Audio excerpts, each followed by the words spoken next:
everyone. Welcome to Beginnings, the show that asks, where do creative people come from? My name is Andy. I'm the host of the show and a writer and performer based in Los Angeles, California. Happy New Year, everyone. Things are off to an okay start. Getting back into the swing of it all. Got a great episode for you today. This is John Vanderslice. If you don't know who John is, why don't I read you his bio right now?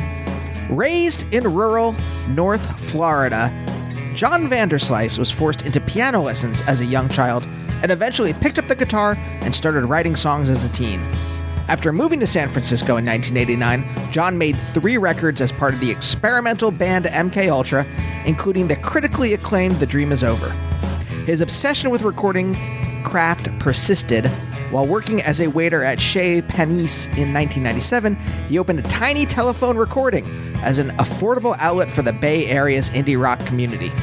Between 2000 and 2014, John released 10 records on Barsuck, Dead Oceans, and Secretly Canadian, and collaborated as a producer and musician on records by Spoon, The Mountain Goats, Okkervil River, Death Cab for Cutie, and Tune Yards.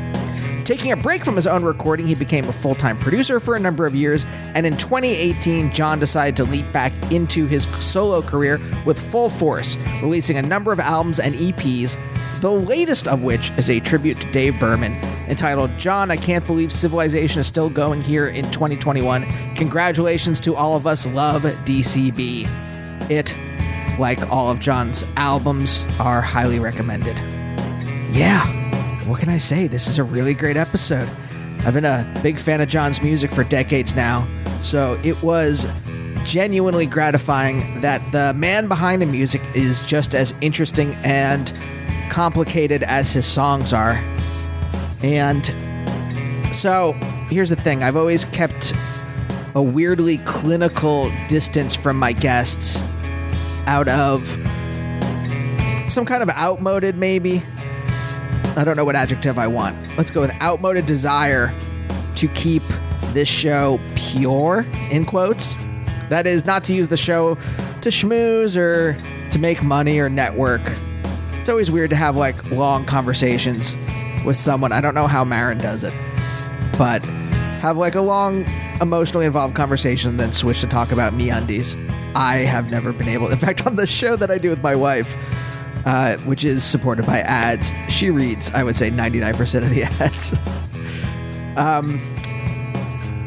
But, yeah. I don't know if it's the pandemic or maybe that at this point I'm pretty secure in my professional life so that I can relax and when I get along with a guest, actually be friends with them. Like a couple episodes ago, Daniel Wyke and I got along smashingly, and as you'll hear at the end of this episode, John and I actually made plans to hang out, and we did hang out, and we got bagels, and we helped a stray dog. So he's a great dude, and I hope you like this episode as much as I do. And if you do, what I like to do here in the beginning of the show is a little recommended if you like. If you like a talk with an indie rock musician, maybe you'll like other talks I did with indie rock musicians, like in the last year or two. Mary Timony, Ian Mackay, Thurston Moore, Mac McCon of Superchunk. Those were all very good. And I've done hundreds of episodes with musicians and writers, comedians, actors, performers. So if you like what you hear, if you like other episodes you've checked out and you want to subscribe to the show, you can do that on Apple Podcasts or wherever you get your podcast from. I'm on Twitter and Instagram at Andy Beckerman, and I've got some awesome episodes coming up, including John Linnell from They Might Be Giants, Nels Cline, the guitarist from Wilco, and just a wonderful guitarist in his own work, and a bunch of other great episodes, so stay tuned for those. Oh, also, one note about the recording. A couple times, either John's audio got disconnected or the Zoom messed up, and in the spirit of the freewheeling nature of this conversation, I decided not to try to edit them out, and I just put a little bit of music in between a couple of them just to bridge the gap. So I just wanted to let you know that if you were confused. But without further ado, let's talk to John.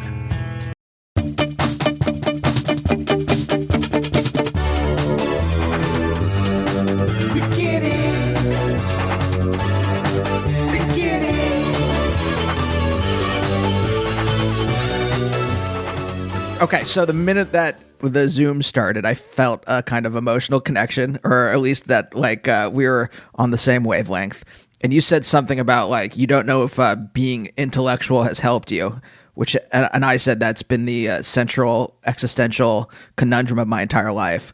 So I'm kind of curious a little bit about that with you. Well, I would say not even necessarily me, but just like humanity. You know what I mean?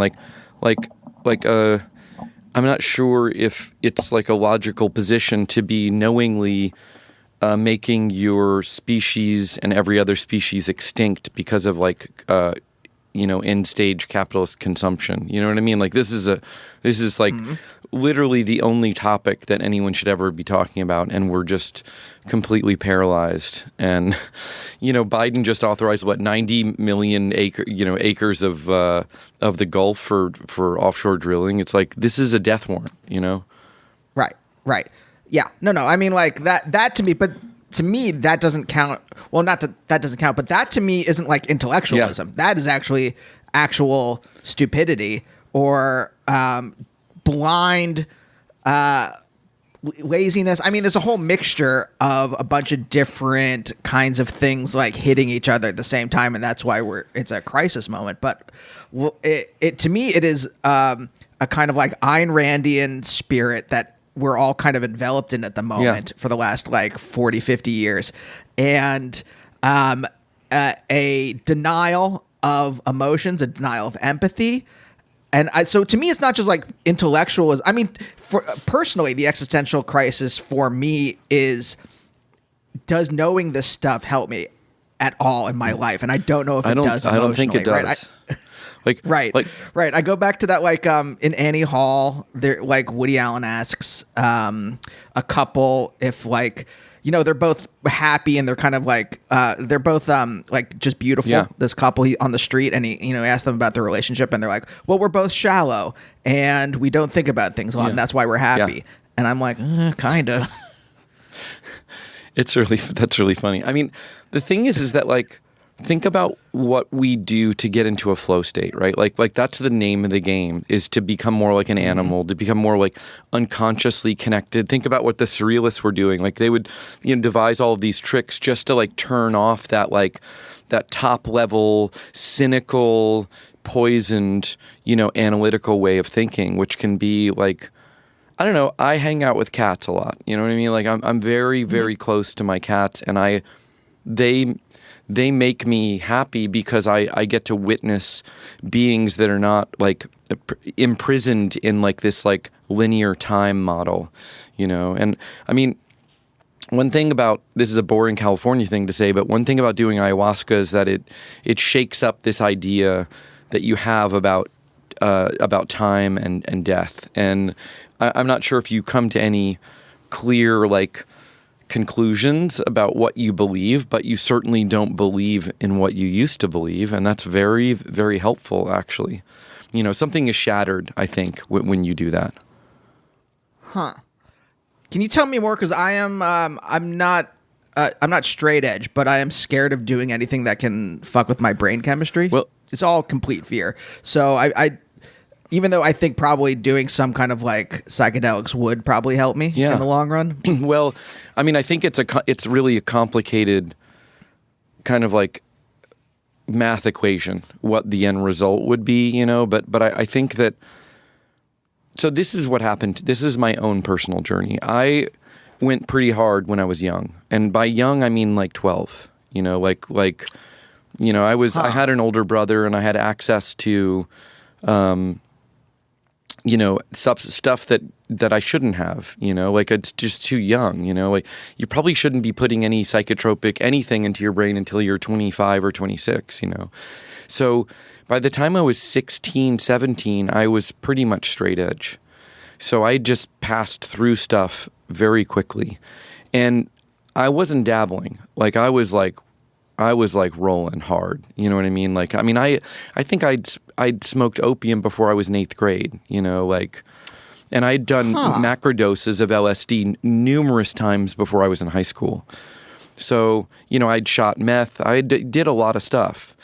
But then by the time I was 16, I was barely functioning, and, I started out in 7th grade in this, I was in public school, but took a math placement test, and I got into a class with like 6 or 7 other people called Infinite Math. And then when I was in 11th grade, I remember almost like waking up and looking around, and I was with like all the defensive linemen in a class called Business Math.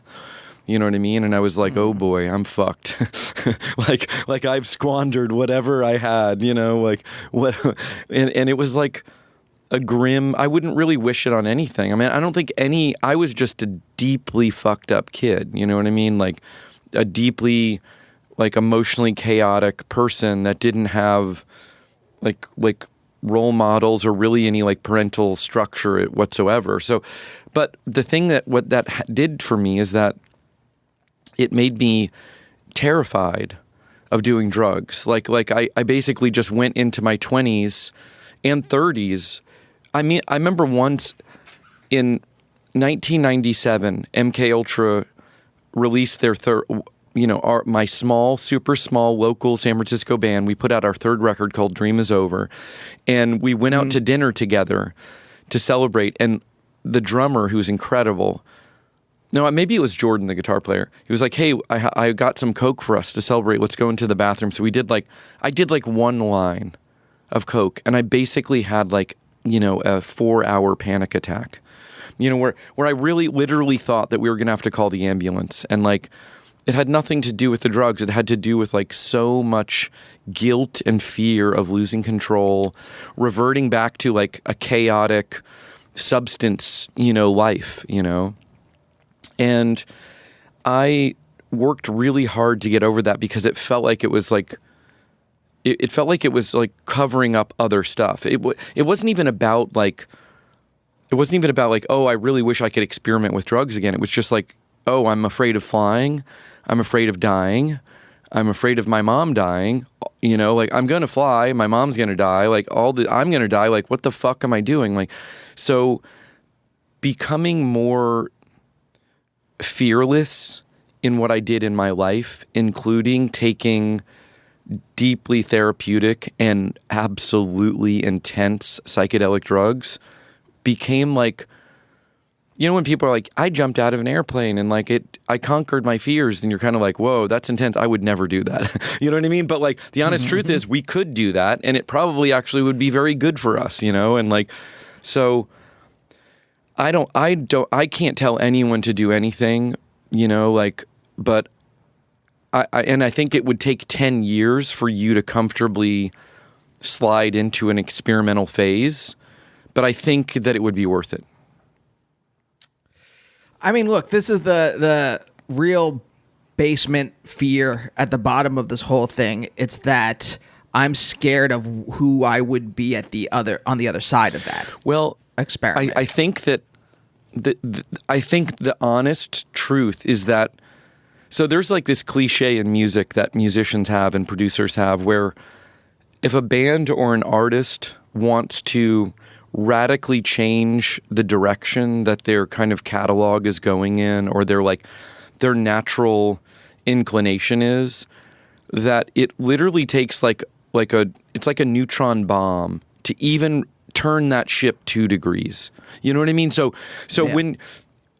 So for me, like when you get to someone like what Lowe is doing now, or what like Bon Iver did between like his 2nd and 3rd record before 22 Million, it's like 1 in 10,000. Bands think that they're like radically changing their style. I mean, it happens all the time that a band's like, yeah, we're making a record like we've never done before and maybe no one's ever heard. And they literally, press play, and it's like, holy shit, this is like literally, 1 Pantone color away from your last record. You know what I mean? It's like, and the biggest joke about that is that it's happened to me, where I've been like, oh my God, like the Cedars is like, people are going to go, they're literally going to pull out their hair and like jump off a cliff and like, join ISIS. And it's like, they're like, yeah, your record, yeah, it's cool. It's like little bit different. And then you're like, God damn it. Like, but there's something, beautiful about that. Cause like, listen, we know style is a prison, right? We know that like, these things are, they're systems of like production are invaluable. You have to have a system of language, of like, 12-tone writing or whatever it is. Like, these things matter. So all I'm saying is that, like, for you, your fear is that you would become a different person. And all I would counter by saying, I'm not trying to get you to do anything or think differently about this, but my guess is that you could have a completely overwhelming and invaluable therapeutic psychedelic session, and within a month you would be 99.9% Andy. But you would be like, I just don't. I've been around a lot of this stuff. I mean, I'm in like an art community in LA that is. This is very, very, very common that people do. I mean, I know tons of people that have gone to like Northern Africa and done iboga, which is basically poisoning yourself for 72 hours by eating this paste that makes you like violently ill. They call it the grandfather, and like that's way beyond what I could do, And I'm just like, what happened? Are you okay? And they're like, yeah, I mean, I integrated some important lessons about my relationship with my father, and then they're just go back to eating their fucking soup. You know what I mean? It's like, like it's not like what you think it is, because we are incredibly resilient. We are able to distinguish, like a revelation from like a reality distortion. And if you're bonkers, you're fucking bonkers. Period. You know what I mean? Like, so I just think it's less. And also, this is predicated on the idea that you are doing the right dosage with the right people under ceremonial conditions with guides. If you're not doing those things, all bets are off. I can't like guess what's going to happen. Huh. Okay. I mean, I want to go back to when you were 12 at some point, but I want to stick with this a little bit because I'm kind of curious about,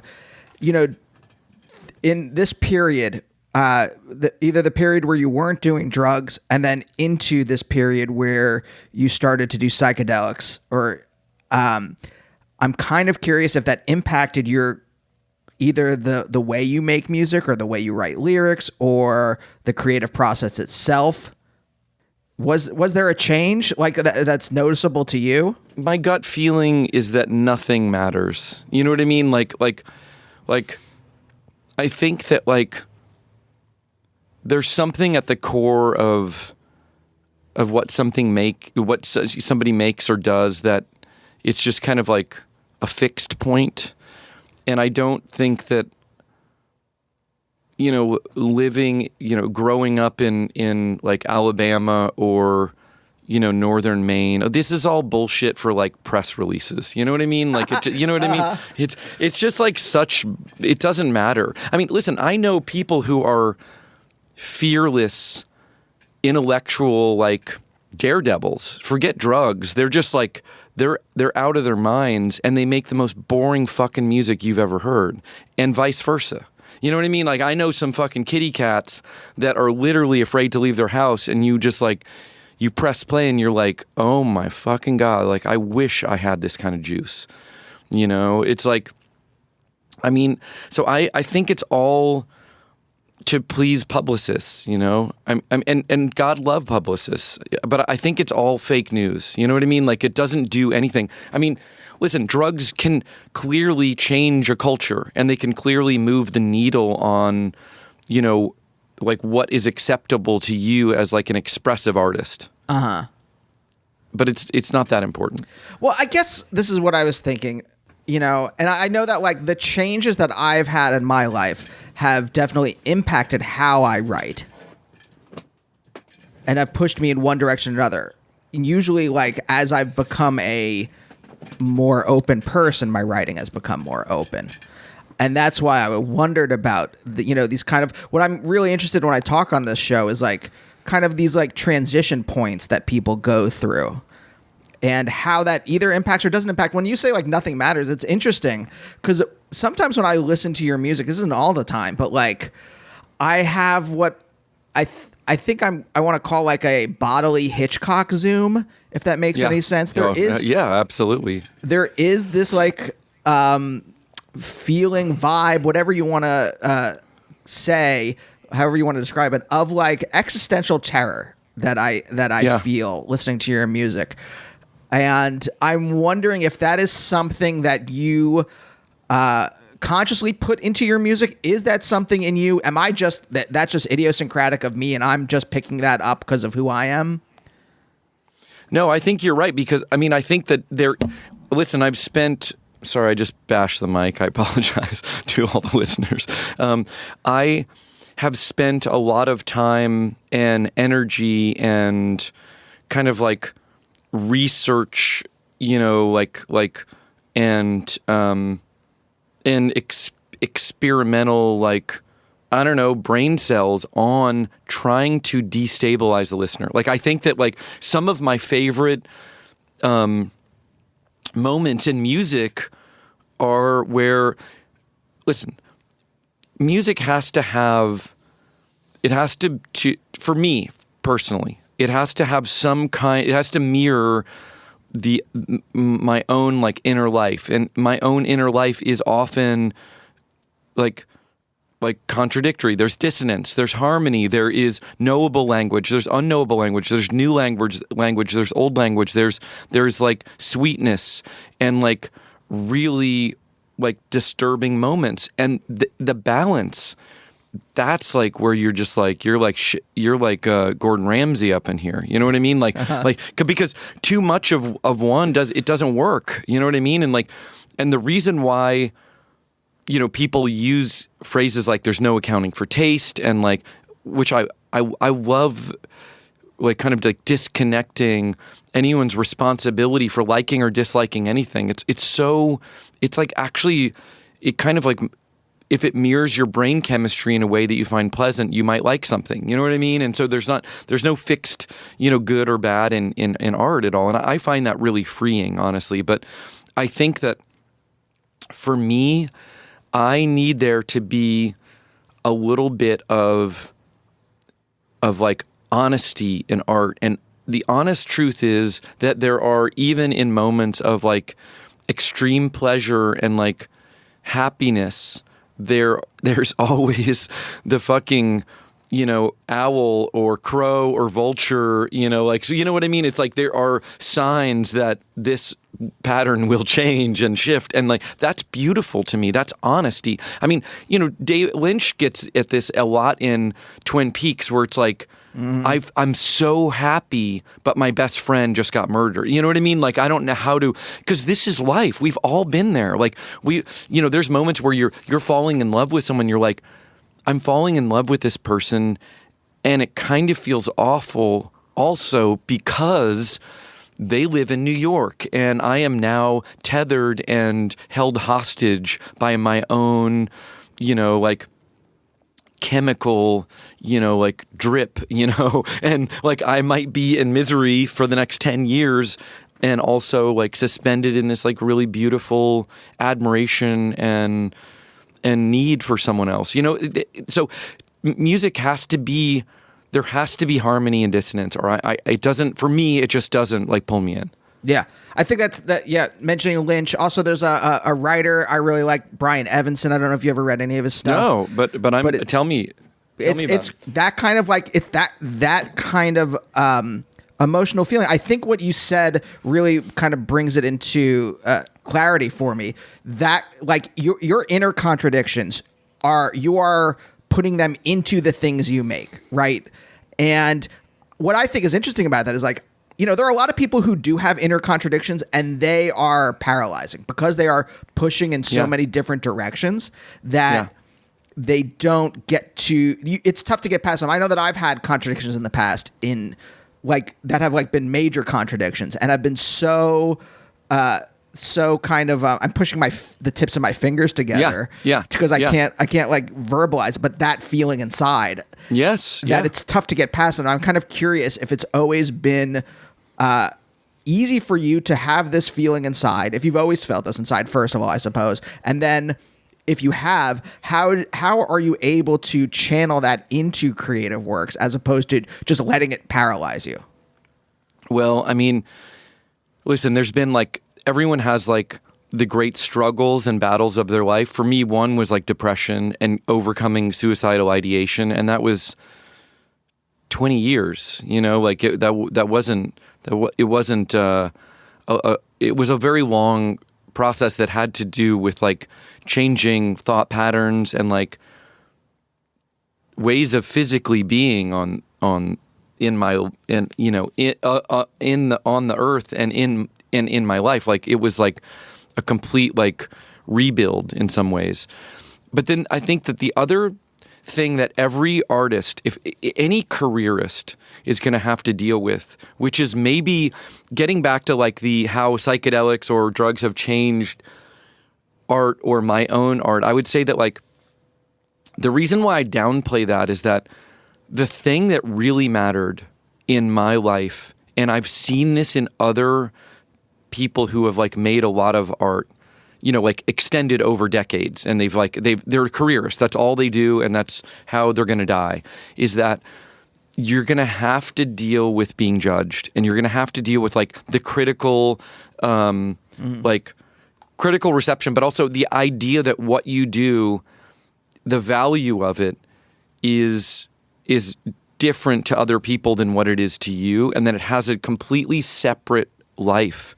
Once you leave the room, you know, I work on music in this room, and the music is different than when it gets posted on streaming services. You know what I mean?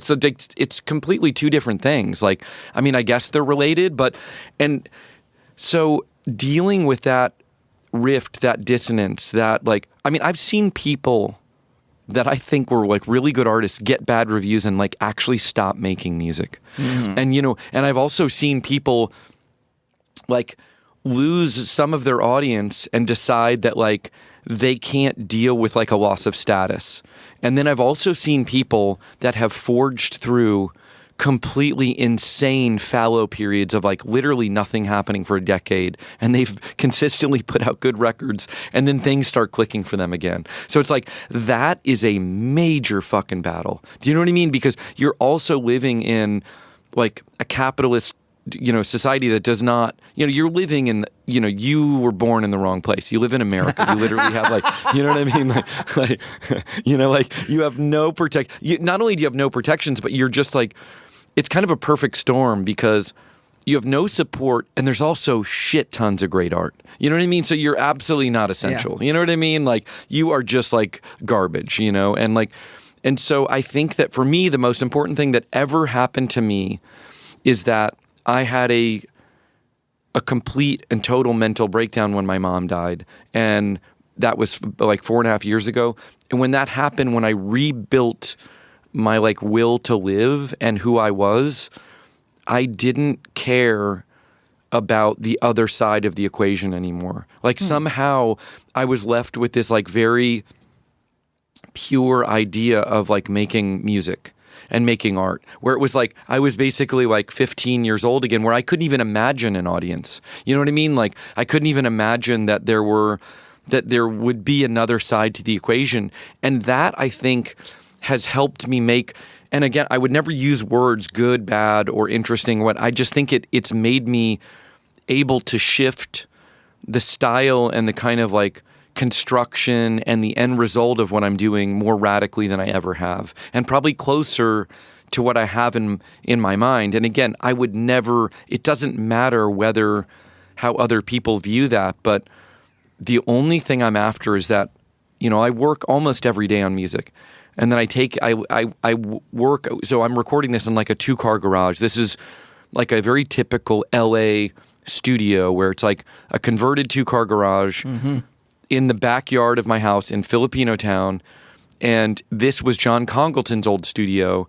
And so he like gave me his lease, his house. I got lucky that one of my friends, who's a good engineer who had dialed this place up, gives me, it's a very modest, small space, but this is where I work, you know, at least 5 days a week. And then I work and I go inside and I listen to what I've done on my stereo. And it's not a complicated thing. Like in the past, like that kind of like turmoil of production and then like review, you know what I mean, would be like I was getting like, grilled on. I mean, I've never been in grad school, but I can imagine that like you can be like destroyed with like a rough draft of a chapter, and like your advisor's like, "This sucks." You know what I mean? Like yes, I have been to grad school, too. and that is what it's like. Yeah, and it's hard, right? And it's probably like ego crushing. Well, I have this like loop now that I'm in where that process is beautiful. Like I throw away stuff all day long. And my whole thing is like, oh, that didn't click. Cool. Done. I don't try to fix it. I'm like really good at like killing stuff. And then I just start again and start again. All right. I kind of want to build back up to this. So maybe let's go back to when you were 12, because I'm kind of curious. You said that you started using drugs around then. And it was, if I have your timeline correct, that was right after you moved from Florida to Maryland, right? Yes. Yep. That's where it all started. Yeah. Yep. Was it that move that kind of like dislocated you or like left you unmoored? I honestly think that there's like, I don't know. I think it's probably flipped now in a weird way, or maybe these are very simplistic like ideas I'm having. But like, I think that when I look around at like my friends' kids and like people that I know, I think it's like safer to live in a city now as far as like being inundated with like crazy drugs and like weird shit, because like rural America is where shit is off the chain. Like spice and like, synthetic shit and like, and meth and like, you know what I mean? Like people are like shake and baking their own meth with like fucking household cleaning products. They don't do it in the middle of a busy, exciting city when there's like challenges and humans and fucking shows to sneak in and like bonfires on the beach and whatever. You know what I mean? It's like you don't need it as much, and like, but I grew up in like rural Florida and like it wasn't, I just didn't have, it was just like, maybe I was naive or just, it was just maybe the places I was. But when we moved to suburban Maryland and it was just like drugs. I mean, it was crazy. It was like, now maybe it was also that I went from like being 11 to 12 years old. And all of a sudden you're in, you're out of elementary school and middle school. And like, I remember one of the fateful things that happened to me is that in 7th grade, on the first day of school, I went up to someone who was a year older than me. And I think they had like a Led Zeppelin shirt on, and I started talking to them, and they ended up becoming like a very important, amazing person in my life and one of my best friends. But they were a year ahead of me, and they were involved in selling weed, and selling weed became selling coke. And so in 8th grade, oh shit.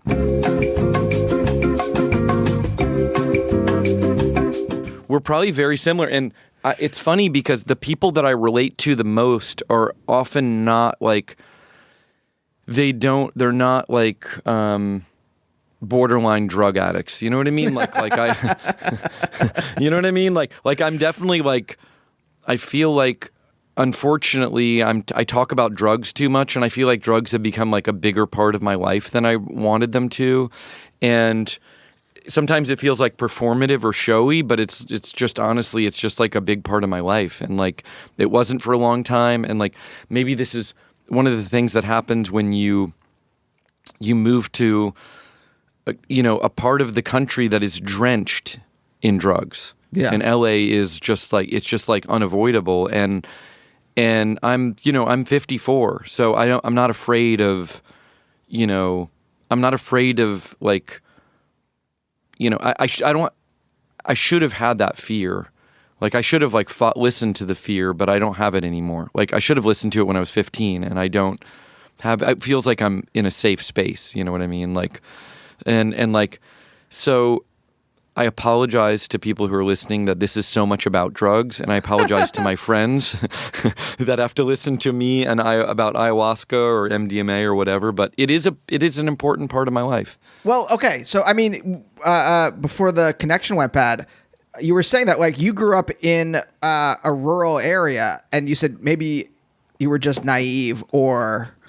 Oh yeah, but I think that there's been a shift. Do you know what I mean? Like I think that because I'm 54, so like for instance, I think that maybe in like 1978, right? You know, in Florida, rural Florida. First off, I don't know if meth even was like a thing then. Do you know what I mean? Like Right. Things were better. I remember once I was on a fishing boat with my best friend John Hawk, and we were going down the Swanee River, right? We were going south from like Fanning Springs. And he said something like, "Hey, have you ever like smelled gasoline? You can get high from it." And I was like, "Sure, let's give it a shot." And we had a cloth, you know, because we it was like an outboard. We had like an outboard motor and a can of gas, and like, so I smelled this gas and I got kind of like disassociated, and I got like a crazy headache. I mean, just almost immediately. And I was like, "Man, that sucks, dude. Like, why would you do that?" And then I just never thought about it again. You know what I mean? Like that was the craziest thing that happened to me, you know, until I was like 12 and moved to suburban Maryland.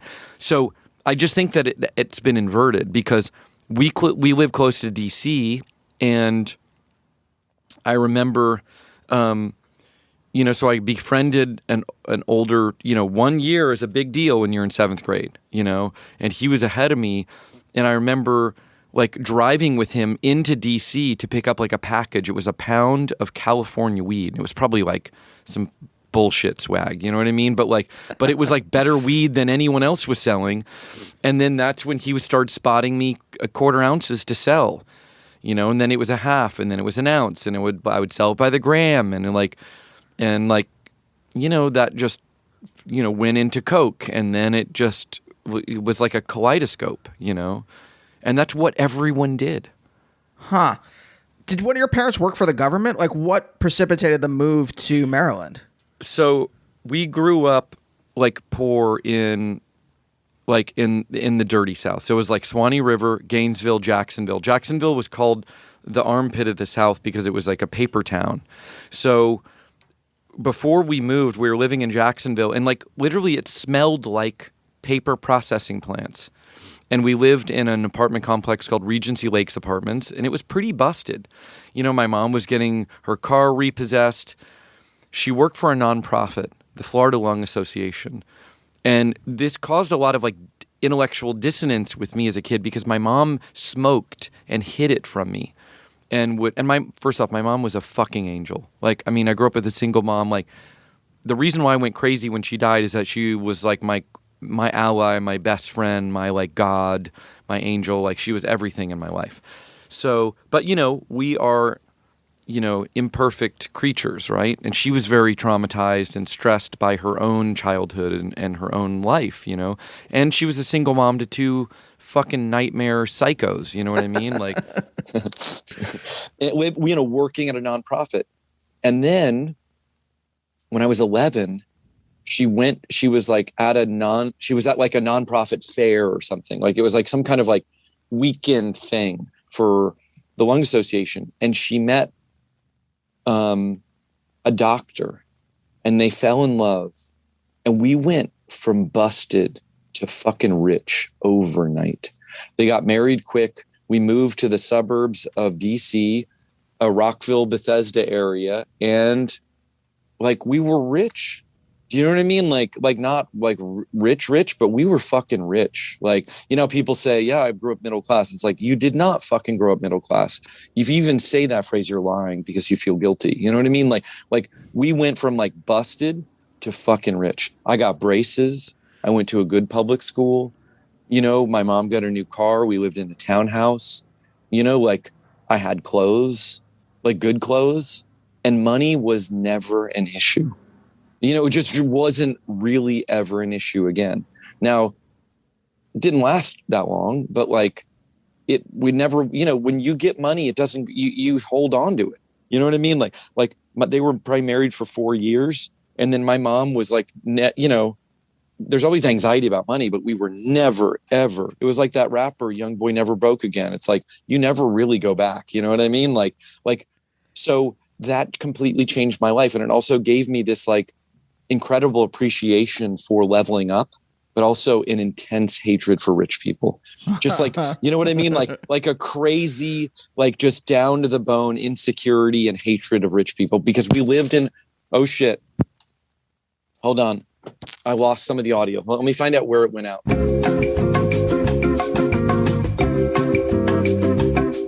So the thing is that like, you know, I think I had an advantage that I saw like two different ways of living. You know what I mean? Like I really did feel that I had no safety net, no access to,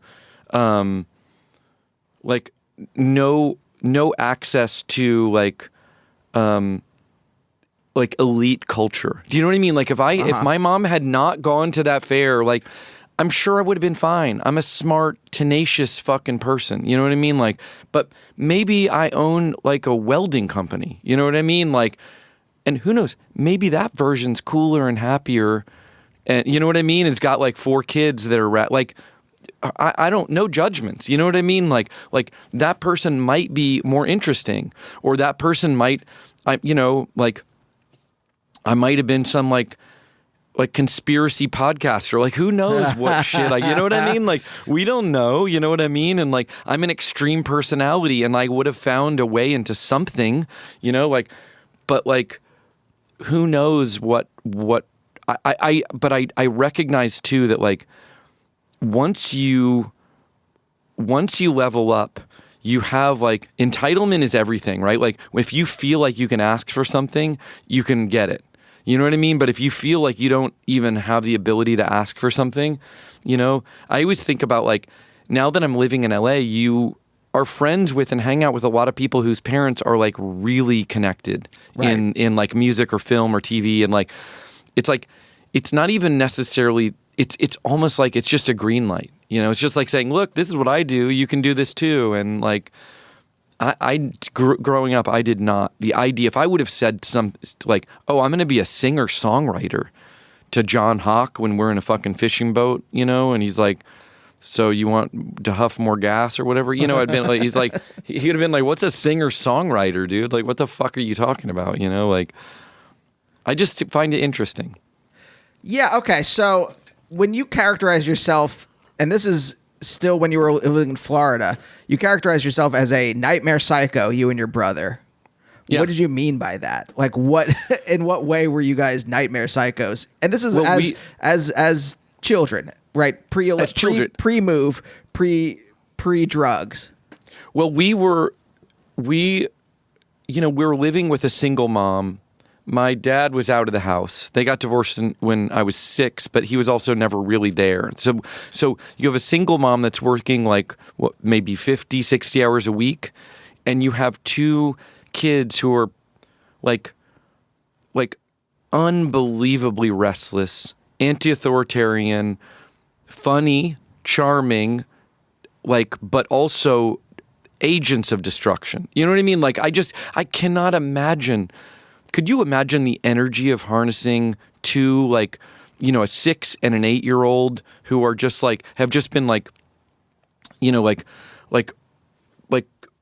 I don't know, like running around in the swamps of fucking like Central Florida and who don't really understand how to like, there's no threat of discipline. There's no, do you know what I mean? I remember my mom would threaten to like beat us with a switch or like a belt, and we would just be laughing. You know what I mean? Like running and like getting chased and like running outside, or like, it was also a beautiful zone of acceptance and patience and kindness. But it was almost like we were permitted so much that we could not be corralled. We couldn't be stopped.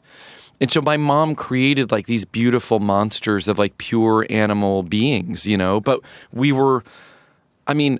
I just imagine that the best day with us, you know, like a Sunday going to like Jacksonville Beach or St. Augustine Beach or Cape Canaveral Beach was just like so fun and charming. But us, you know, my brother beating the fuck out of me, and like, you know, people are crazy and men are crazy. You know what I mean? And like, so we had like, and also it's like 95 degrees and you know what I mean? You're in the like, you know, that climate, you know, Florida makes you crazy. Florida's crazy. You know what I mean? Like it really is crazy. And like we were creatures of, you know, where we lived and the people we were around. And, you know, we did, you know, we would disappear, you know, we would we would start fires. We would do stuff, you know. I remember when we were in Swanee River once, we bought a bunch of illegal fireworks for someone that had gone down the coast. A friend of ours and their family had stopped at south of the border in South Carolina, which was at the time one of the very few places you could get fireworks. And we set all these fireworks off in a field of like dried grass. And we started this massive fire. There were fire engines and like we just fucking ran. You know what I mean? We like just literally like ran. You know, so I don't know. I think a couple days later we walked back and we were like, whoa, we set off a big fire, man. And then we just went about our day. You know what I mean? Like so, I mean, this is typical kid stuff, but like, yeah.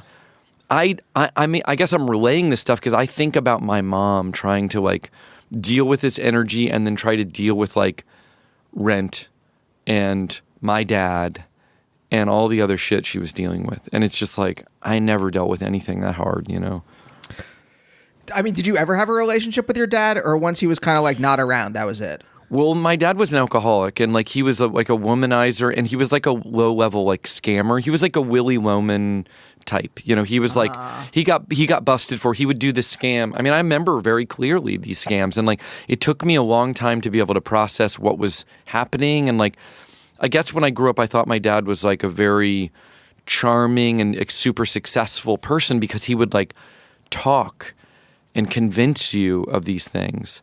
But he was like a narcissist, probably like a sociopath, you know? And like, so like he got busted for, he was always in telemarketing scams. So he would call up, I mean, this is kind of like parsed from him, basically. Like he would call up like the best people to get on the phone. He would just cold call people out of the phone book. The best people would be like older, retired people. And he would tell them that they had won a vacation. But they had to pay for the flight. And so that was the scam, was that he would not be like honest about how much the flight was or the taxes or the handling charge or whatever, the processing fees. But then even that, he got busted for running credit cards through multiple times. So he would just like get personal information from people, and then he did it enough where he got busted for it. Or I remember once that he told me that he had like invented this razor sharpener. It was like this like fake marble stand for your like men's razor. Uh-huh. And you would put it on this stand, and he said that magnets would sharpen the razor so you would never have to buy a razor again. And when I was like 4, I was like, my dad's a genius. And then when you're 7, you're like, oh my God, my dad's like basically like a low-level scammer selling this $4, tchotchke thing to like people wear. Like, you know, where does it, like at a bar? Do you know what I mean? Like out of his car? Like it was just like crazy sad at some point. You know what I mean? Like, and you know, my dad was like a very deeply problematic person who hurt a lot of people and who by every metric was like a complete failure, very angry, very bitter. And so it was like a warning sign, you know, of like all the bad shit that can go on in your life if you're not tethered to reality, you know. And also it was almost like, oh, don't be ambitious. Don't be a hustler, because this is what hustling is. You know what I mean? Like this, it's a crazy look to realize that your father, who you are deluded into thinking is successful, is actually the least successful person in your life, you know? Whew. I mean, that's a really heavy revelation to have at like 6 or 7 years old. Yeah. Also, I caught him cheating on my mom when I was 6. So I physically like walked into a bathroom in my house or in our apartment. So we were living at Regency Lakes Apartments. My mom was away again on one of these weekend fairs that, you know, like 5 years later, she would meet her new doctor husband and bring us into glorious wealth. But like when I was 6, she was away for the weekend. She took my brother, and it was me and my dad alone. And I remember being like I remember thinking I've never spent time with my dad before like this. Like it was very strange to me. And he took me to like a bar grill in Jacksonville, you know, like kind of like a TGI Fridays kind of place, but like a one-off, you know. Mm-hmm. And I remember it was like right next to the freeway. And he sat me down at a table, but then like spent all his time at the bar talking to the waitress. So I remember thinking it was very strange to me. Like, I'm just alone at this restaurant. And then at the end of the night, he said, "Hey, do you mind if my friend comes back with us to the house?"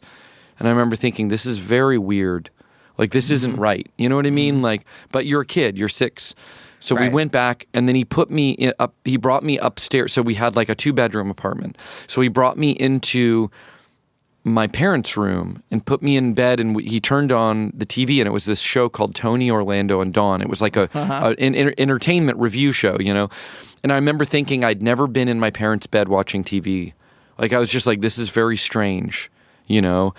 And so I'm watching TV, and I'm up there for too long, you know, and I remember thinking, why am I being left alone so much? And like, why is someone in my house or in the apartment? So I walked downstairs, and I could see in the bathroom, the door, you know, the door is shut, but I could see that the light was on. And right when I got downstairs and called for my dad, the bathroom light went off, which is, of course, it's just like so strange and disturbing. So I knocked on the bathroom door, and no one answered. And I knocked on the bathroom door, and then eventually my dad kind of like peeked open, you know, he like opened the door and peeked out, and he's like, "What do you want?" And I was like, "What's going on?" And I could see that the waitress was sitting on the sink, and he like kind of like asked me to go, you know, it was like, just go away or come back. And he kind of like, I don't know, he kind of like like shimmied out of the bathroom and closed the door. And I said, why is she in the bathroom? Why is she here in the bathroom? And he says, "No, she's gone." And I said, "No, she's there. I just saw her." And so he keeps, you know, pushing back, and he takes me upstairs, and I start crying because I realize something's really wrong. And he was probably just smashed. You know what I mean? He was probably so drunk that he couldn't like do some basic stealth shit, you know, for a dumb 6-year-old, you know. And so I start crying. And at some point he's like, "I'm going to take you downstairs and show you that she's gone." So we go downstairs, and he opens the door, and she's sitting on the sink. And then he says, "Oh, you decided to come back." And then I just like burst into tears. She leaves, he takes me upstairs, and then he starts crying. It's the only time I ever saw my dad cry. And he says, "Don't tell your mom, don't tell your mom, don't tell your mom." So, you know, God knows what that did to my brain. I mean, everything was just, the die was probably cast that night that I was like going to be like a sad boy, you know what I mean? Like a sad, broken kid for a long time. And so I did not tell my mom.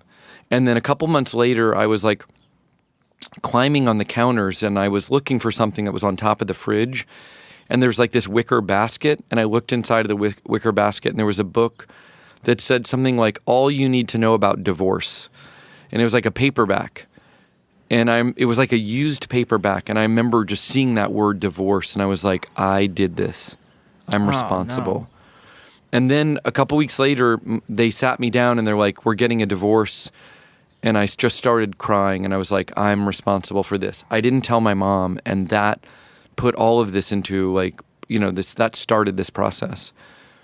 And then, you know, those were like, you know, probably key moments for me to just have to like, you know, everyone has been traumatized repeatedly, you know, but like you have to like deal with that trauma, and you have to unwind as much as you can. But that was like early trauma for me. Yeah. I mean, how did you, as an adult, or like at what point, like how do you even begin to process that? Well, I mean, I don't think I did, you know, honestly. I think that like, I don't think I started processing stuff until I was in my mid-20s when I started going into therapy, you know. I remember I told my therapist this story, and he started laughing.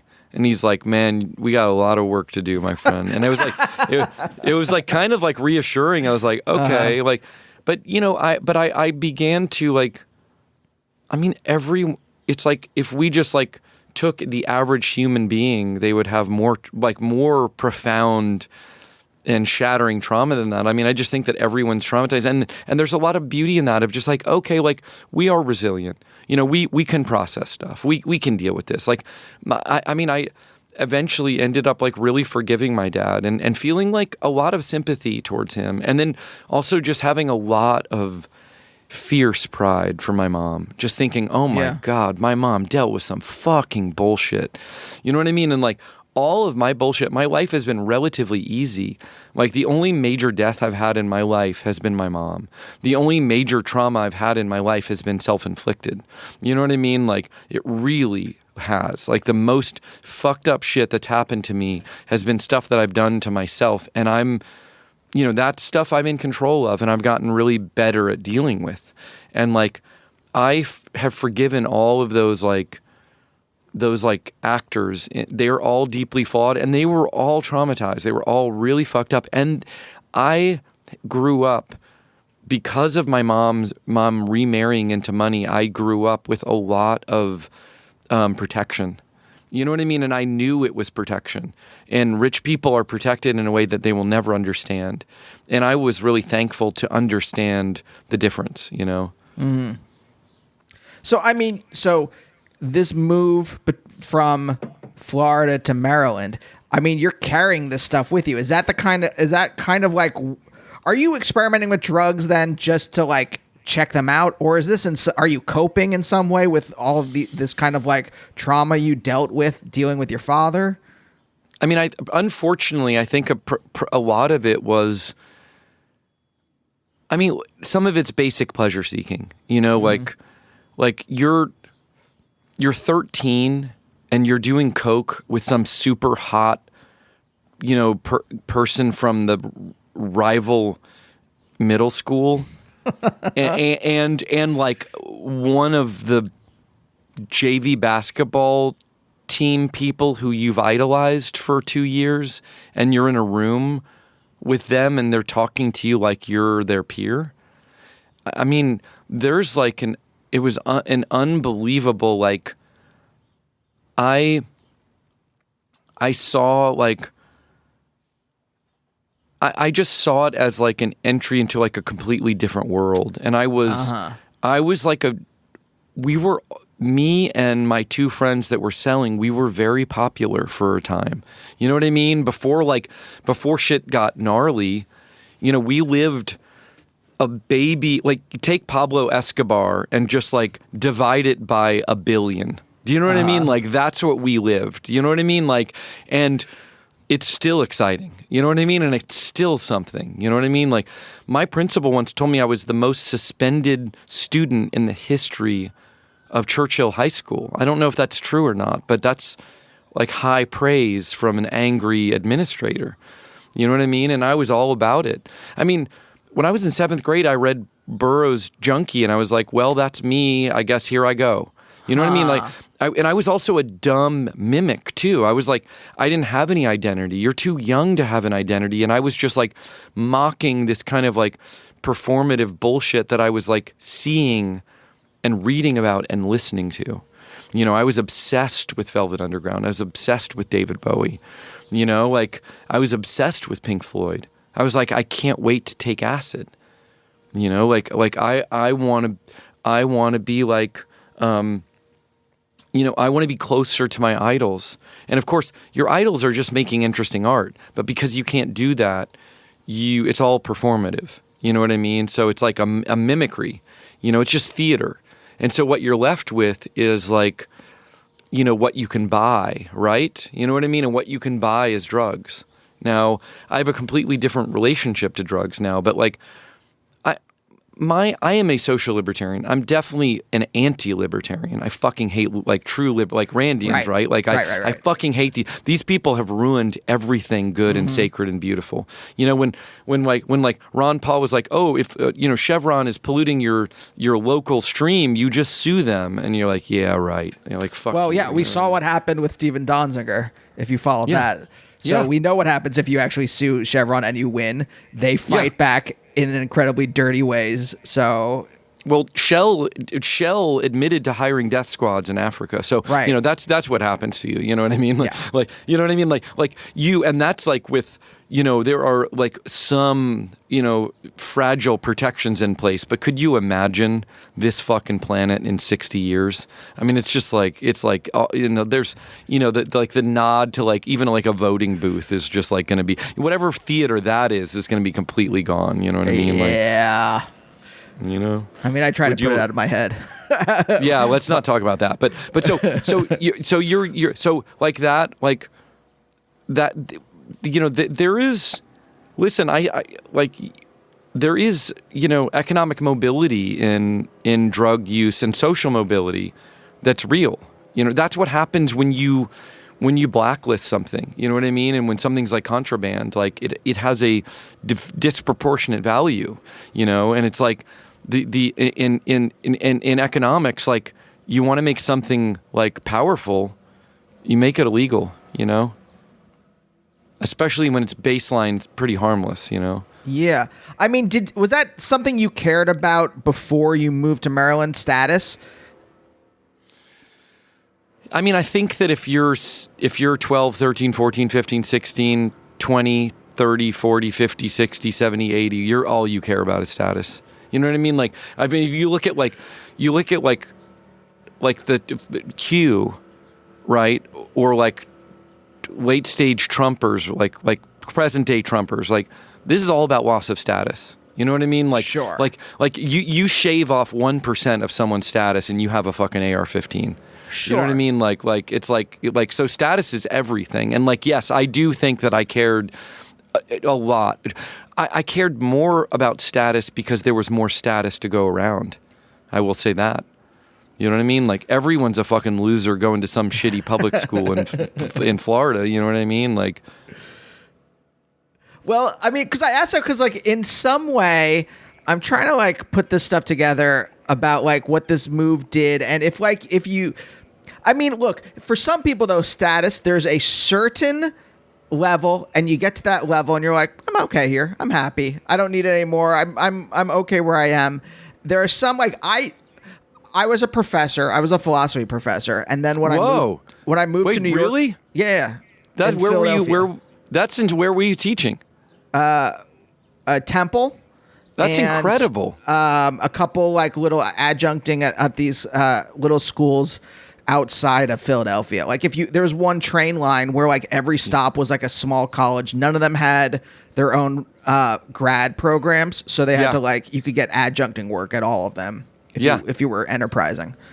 But when I moved to New York to do comedy and I just had to take whatever job I could, it was such a steep drop off in status going from professor to data entry at a Wall Street insurance company where like you can't even take a break to pee or they yell at you. Oh my God. It was so humiliating, that drop off, like because the gulf between that status was so wide. So I get it in a certain sense, and as a kind of like, I don't think I'm a narcissist, but I definitely am ambitious.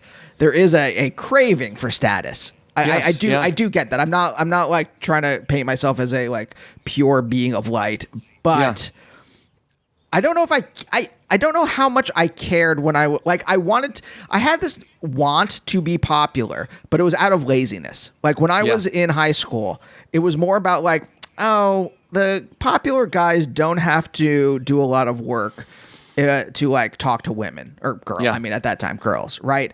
And it's a lot more onerous for me to like get up the courage and like for them to like care.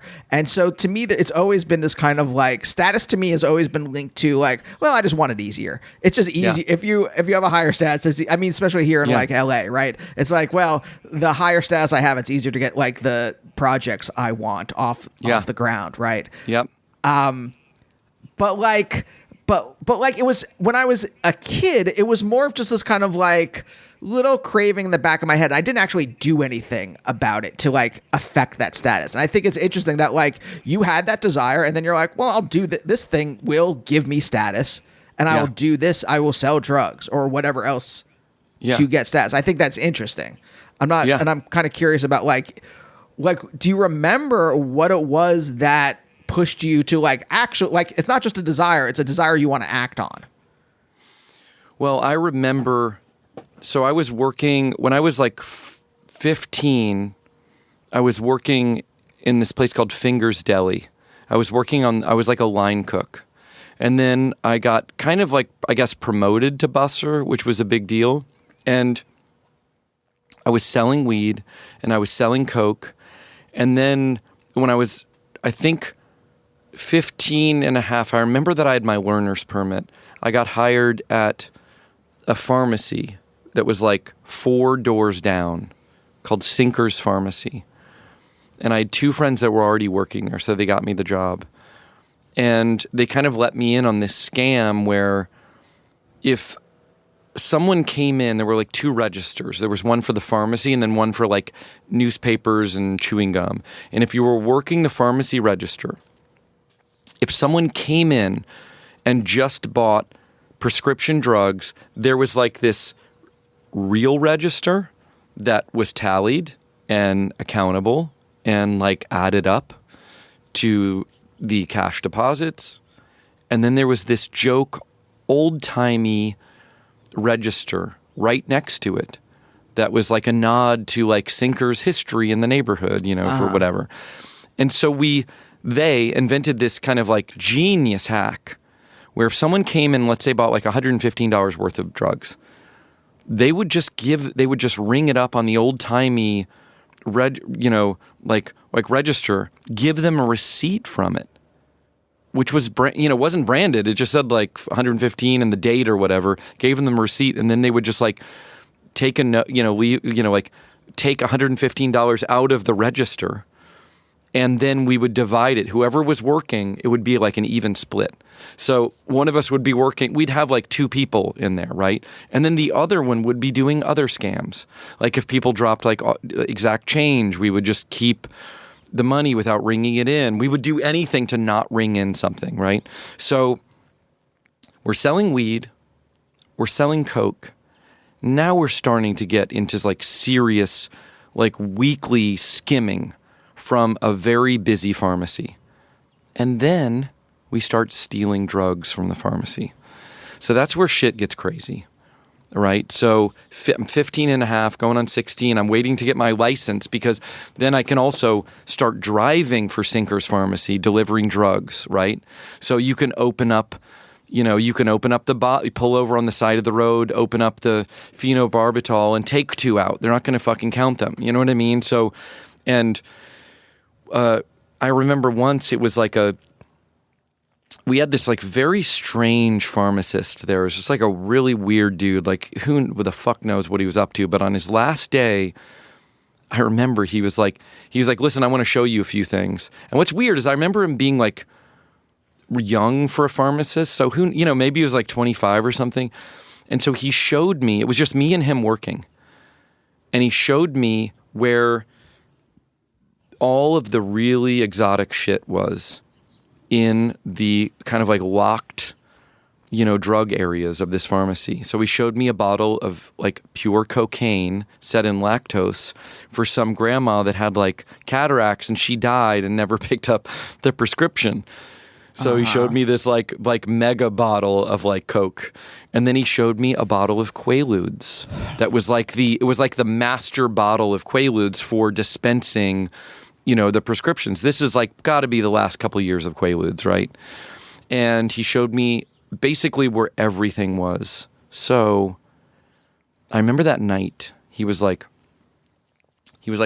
hey, I'll give you a couple Quaaludes for you and your friends. If you want, you can try them out. So I think he gave us 3 Quaaludes. And he offered to give me a ride home. And I was like, uh-oh, here comes the move, And he like offered to buy me and my friend beer. He bought us beer, gave us Quaaludes, and just like dropped us off at home and like left.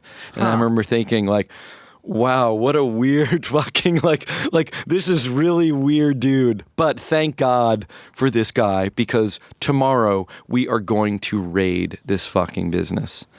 So me and my 2 friends, we're already dealing, we're already skimming, we're already like up to no good. We start stealing stuff. We stole the bottle of Coke. We stole the entire bottle of Quaaludes. We started like just pinching prescriptions here, there, start stealing, skimming from bottles that were like, you know, the 5 hundo pack, you know, we would skim like 50. And I mean, listen, this stuff is not going to end well. You know what I mean? It's just not going to end well. So like you can imagine that if someone is in 11th grade and they are completely straight edge without friends, that there's some like crazy shit that happens to that person. So I went from, you know, balling out. And I remember once I went from my shift at Sinkers and I put in my paycheck into the ATM.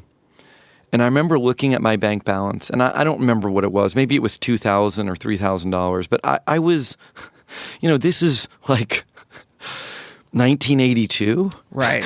Do you know what I mean? And I'm like, you know, 1983 and I'm 16. I mean, it was fucking crazy. You know what I mean? And like, and I also was entering in whatever substance. I was smoking weed every day for sure. I mean, I would scrape that fucking bong down to resin if I had to. I mean, that bong down to plastic to get resin out of it if I had to. And so I had a complete and total mental breakdown at some point. And part of it was the stress. Part of it was the innate kind of like survival instinct that I have and I've always had. One was the complete and total disappointment that my mom had for me. Another was my mom and my stepfather getting divorced. But the main trigger that happened is that when I was 15 and like really at the peak of being like living on fucking Pluto, you know what I mean? Just being like so. I remember once we smoked opium and I was so fucked up. And I was nodding off so hard that my mom kept calling me to dinner. And I was just like leaning up against my bed. And my friends Mike and Alex were also nodding off. And we couldn't even get up to walk down the stairs. And my mom comes up and starts yelling at me.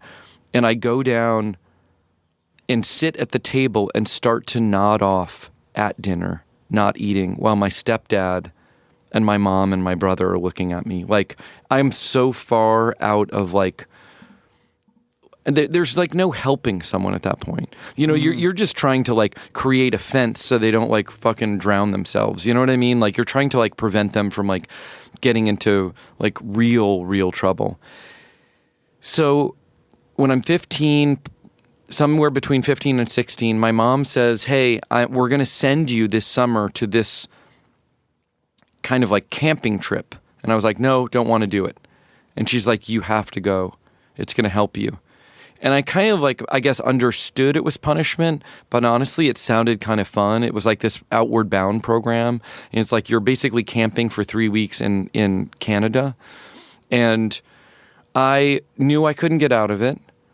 And I was like, yeah, who fucking cares, man? I'll just pack some drugs and I'll go to your camping trip. And then, like, you know, if this is punishment for something, I'll take it. And so my mom also did this crazy hack. She was like, I will give you $50 if you quit smoking cigarettes during this camping trip. And it was like, I was like, okay, right, all right, Mom. And keep in mind that, like, I love my mom. Even, like, during the worst of me being a fucking punk-ass bitch brat, that I was still, like, loved my mom. Do you know what I mean? And, like, sure. I was always sweet to my mom within this kind of terrible behavior. So, like, we had a dialogue. You know, she didn't ever give up hope in me, you know, and she had me. So I was like, Mom, you know what? I will take your $50 and I will actually quit smoking for the duration of 3 weeks. And I will come home and I will spark up that fucking Marlboro Red at the dinner table. You know what I mean? Like, and she's like, okay, 3 weeks and you're in.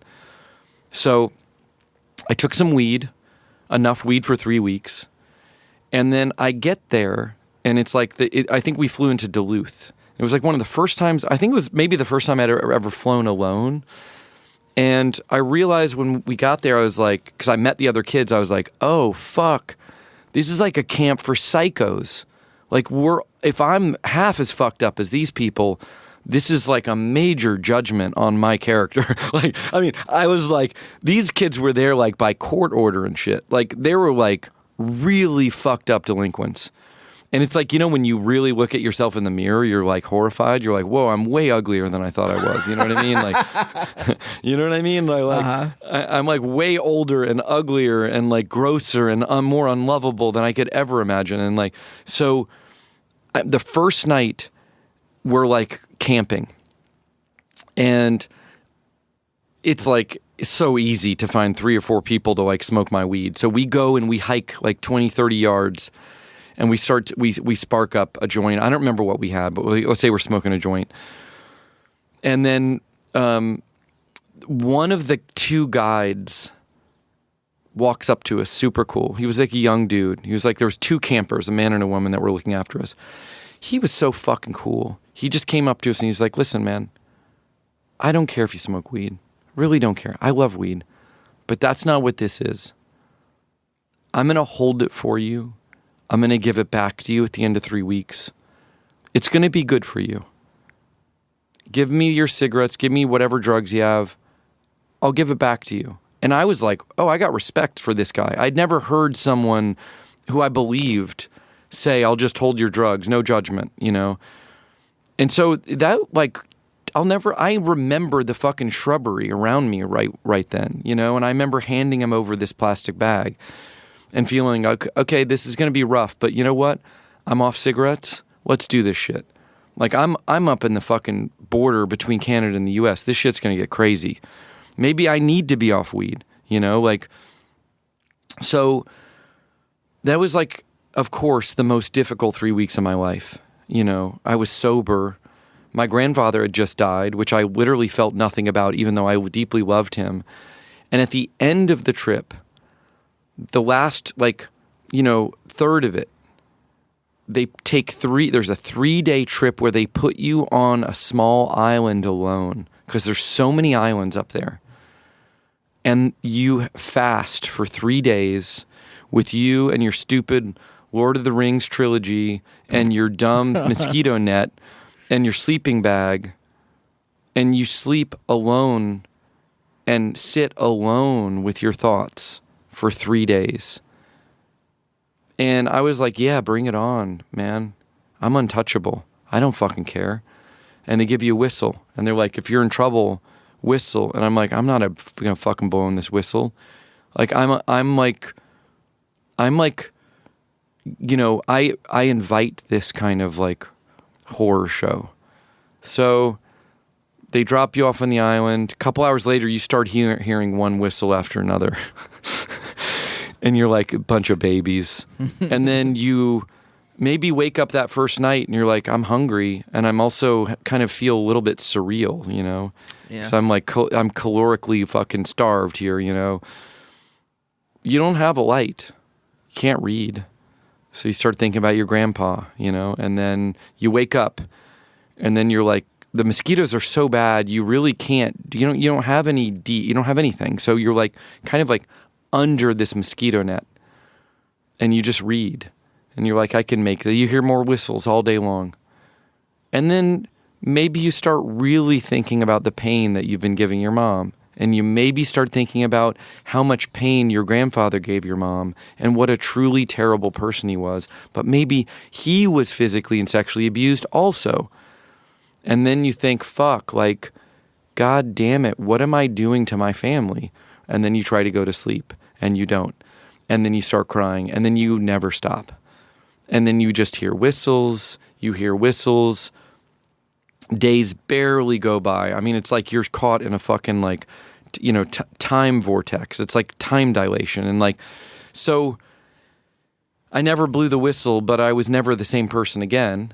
You know what I mean? And by the time they pick you up, you were basically, it's like the titty cut follies. You know what I mean? You're in a fucking psych ward. You know what I mean? And like, so whatever I learned or whatever failed, whatever ego, you know, dissolution or like fragmentation or like whatever really happened to me there probably saved me or at least accelerated me leveling up as a human being. And when I got back, I was a completely and totally different person. And I basically went straight edge. And it might have been fits and starts.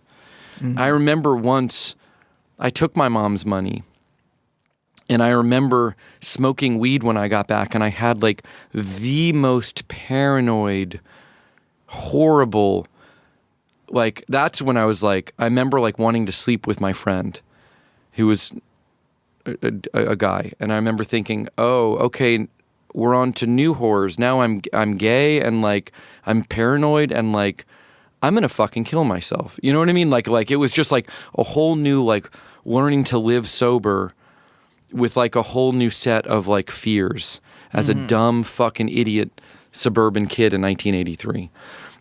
And so I stopped smoking weed because I was just having crazy paranoid thoughts. And I stopped smoking cigarettes and I stopped doing drugs. And I, then found myself in business math so far behind. I mean, I was lost. You know what I mean? Like I was like so far behind, and that shit's fun when you're hella wasted and you're hanging out with people and like making out with girls and stuff. But when you're just a loser, straight edge kid who's lost all their friends, and like you're also not like accepted or loved by like, there's no one waiting for you. You know what I mean? There's not another side that you can join. Mm-hmm. You know what I mean? That like I was deeply alienated and forced to rebuild my life, and it took me a long time to do it. I mean, we're right at the end of the show. If you mind, just one more question, because what this seems to me, again, just from the outside, just from us talking for the last hour or so, like this starts a process that then after your mom passes away and you said you kind of rebuilt yourself again. Yeah. It seems like that starts a process that you then complete in rebuilding yourself. I don't know if you felt that or not, if that's true, if that feels right, but I'm kind of curious about that second process of kind of rebuilding yourself and if that relates to this first time in any way.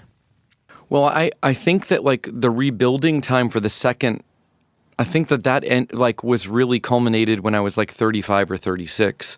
So that is like a really kind of like difficult 2 decades, for me to figure out like who I am, like trying to rebuild, almost like make my brain healthy again. You know what I mean? I remember once like being in the shower and I was overhearing, I think I was like 27 or 28, and it was like a very difficult time for me. And I remember overhearing the chatter in my brain, and it was like a fucking Gaspar Noé movie. I mean, it was like it was like, you know what I mean? It was like a fucking, it's like psychic bloodbath of like, I fucking hate you. You should fucking forget pills and hang. You should blow your fucking brains out. You should pollock this fucking wall. You know what I mean? It was just like relentless, a decade of that kind of like fugue state. And it took a long time to get out of it. And that's probably a whole nother pod. I mean, let me just ask this at the very end then. What's your relationship to making music through this whole process, right? Because as you're going through like this very intense Gaspar Noé movie in your mind, right? For a decade, you're producing really great music. And I'm kind of what's this process like for your... But that's very debatable. First, I appreciate the comment, but it's like, I think that like, so my own assessment of the stuff I've done is that like, I was in a kind of a strange, awkward band that is maybe somewhat charming up until I was 33. Okay. And then when I'm 34, that's very late. I'm a late bloomer. When I was 34, I started Tiny Telephone. 34 years old. I relate. Right? So 34, and then the first time I get signed to a label, I'm 34, and I get signed to a label so small that there's only one person that runs the label, and he has a beeper. And he works in a hospital. He's like a nurse's assistant in a hospital, and you have to beep him if you have a question. So, like, I started So I think that the first interesting move I made was putting out Time Travel's Lonely, and I was 34 years old. And that was the first like idiosyncratic record that I could like play someone a song off that record and be like, you know what? This fucking kid was working. You know what I mean? Like this kid was hustling. He was a 34-year-old man who, like, if this were medieval times, he'd be dead in a couple of years. But like, you know what I mean? Like that was the first time I ever had a voice that was like even remotely interesting. So I made a lot of truly terrible, terrible art in my teens and 20s and records that will never see the light of day. Probably 100 cassettes, full-length cassettes of nonsense. You know, and it took me a long time to find my voice, and it took me a long time to like get good. I'm a slow learner, but I don't unlearn shit. You know what I mean? Like once I get going, like I'm like a fucking lead go-kart going down a mountain. You know what I mean? Like it's like, here I come, baby, you know, but like it was, and I still feel like I'm learning stuff, and I feel like I'm really open to like dissolving these concrete systems that I've relied on my whole life. But the process was ugly. You know what I mean? And like more power to the process. You know what I mean? For being ugly. Mm-hmm. It's interesting. We can just end on this, but I think it's like interesting. You grow up without having boundaries on you. And then it seems like basically your late teenage life into, now has been a process of like figuring out what kind of boundaries you want and then how to build them. Yes. Yeah. Yes, 100%. Because I've been operating. I've been lawless forever. You know what I mean? Even the strictures that my mom put on me were so like liberal. Do you know what I mean? Like I could get away with murder always, the core me is a criminal. Do you know what I mean? Like I still need to steal from Whole Foods. I will steal like, and I don't mean like a candy bar. I mean like 80% of what I get at Whole Foods is literally not scanned at a self-checkout. Uh-huh. And I've been stopped. I've been like sirred and like ma'amed and like, but like I need to be outside of the law somehow. And do I steal from like kind, benevolent organizations? No. Do I steal from corporations that should be literally fucking destroyed? Yes. Mm-hmm. And do I hate the U.S. government? And yes. So yeah, I totally agree. But somehow I've also needed to keep. And again, maybe it's some performative bullshit, so I can talk about shit on a podcast. I don't know. You know what I mean? Like it doesn't matter, but it's what I do. So. Well, John, that seems like a very nice place to end. Thank you so much for joining me. Of course. Wait, do you live in LA? I do. Yeah. This is where it gets uncomfortable. When can we hang out? Whenever. I'm do you around. Want to go? Have you been to Courage anywhere. Bagel? No, I haven't. Okay, you know where it is, right? It's in Virgil Village. No, okay. Do you want to have the best bagel you've ever had in your life? You're talking about someone who grew up on the East Coast and lived in New York for a decade. So yes, I would love that. Well, it's highly stylized. It's Montreal style. You may bristle because it's like, I don't personally care about style. I just think if something's good or not. Mm-hmm. But like it is a highly stylized bagel. So you may just have a philosophical issue with it, but you're not. But you're not going to think that it isn't highly, highly executed. Okay, I would love that. Thursday. Yeah, let's do it. Okay, we got it. So Thursday, and you can put this in the if you want, because I think this is like beautiful. You know what I mean? The idea that like people are actually connecting and like real about it, you know? And then also I want to talk about best show. Oh, oh right, yes. All right, you're the best, dude. I really appreciate today. Yeah, of course. This was great. It was really nice talking to you. I can't wait to see you again. All right, I'll see you on Thursday. I'll see you soon. All right, bye. And we'll see you next time. Bye. Bye, oh, bye, oh, bye, oh, bye, oh, bye, oh, bye, oh, bye, oh, bye, oh, bye, oh, bye.